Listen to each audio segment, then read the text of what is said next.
Assalaamu calaykum.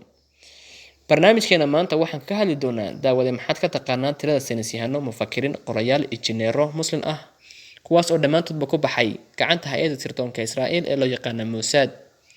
Tan iyo 1960-maadkii waxaa la aaminsan yahay in hay-adda sirdoonka Israa'iil ay dishay saynisyahano Muslimiin ah. Bishii Diseembar 2016 magaalada Ifrah koonfur bari ee dalkaasi Tunisia waxaa lagu dilay saynisyahan lagu magacaabi jiray Maxamed al-Sawaari. kooxda Xamaas ee dalkaasi Falastiin waxa ay ku eedeysay dilkaasi saynisyahanka hay-adda sirdoonka ee Mossad.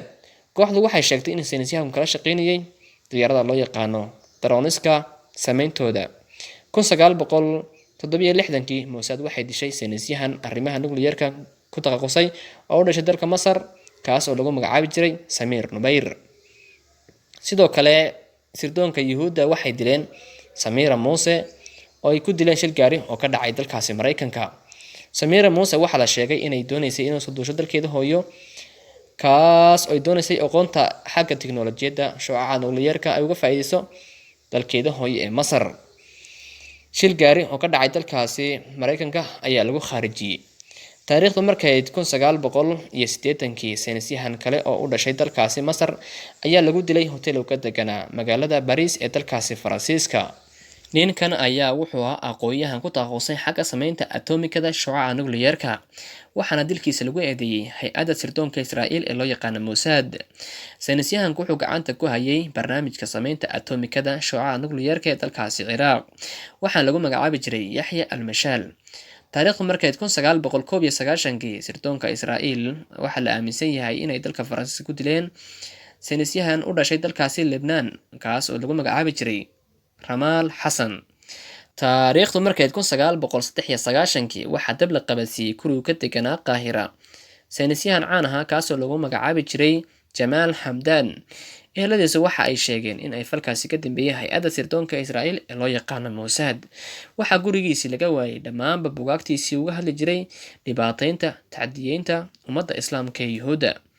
Taariikhdu markay 1997 jaajuus ka tirsanaa kooxda Israa'iil ee Mossad ayaa ku fashilmay isku day dil oo doonayay inuu ku sameeyo madaxii siyaasadda kooxda Xamaas Khalid Meshaal waxaana fashilkaasi uga dhacay magaalada Jordan ama Urdun. Sidoo kale taariikhdu markay 2004 Ibrahim al-Lahari oo ahaa saynisyahan u dhashay dalkaasi Ciraaq kuna takhasusay arrimaha nukliyeerka ayaa lagu dilay magaalada Yacquuba ee dalkaasi Ciraaq.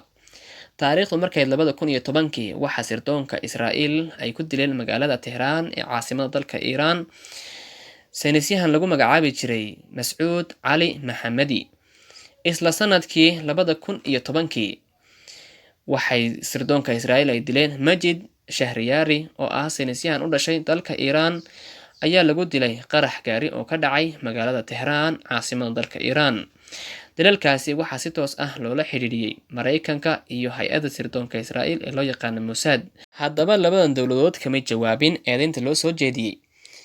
Taariikhdu markay 2010 sirdoonka Israa'iil waxay dalka Qatar ku dileen Maxamuud Malxuux kaas oo ahaa taliye sare oo ka tirsan taliska ciidanka kooxda Xamaas. Daawade halka ay noo joogto qaybtan kaga hadlaynay tirada saynisyahano Muslimiin ah ay dileen hay-adda sirdoonka Israa'iil. daawade hadduu ku cajabiyey muuqaalkan fadlan subscribe like noo saar xagga hoosena comment noo soo dhig mahadsanid daawade.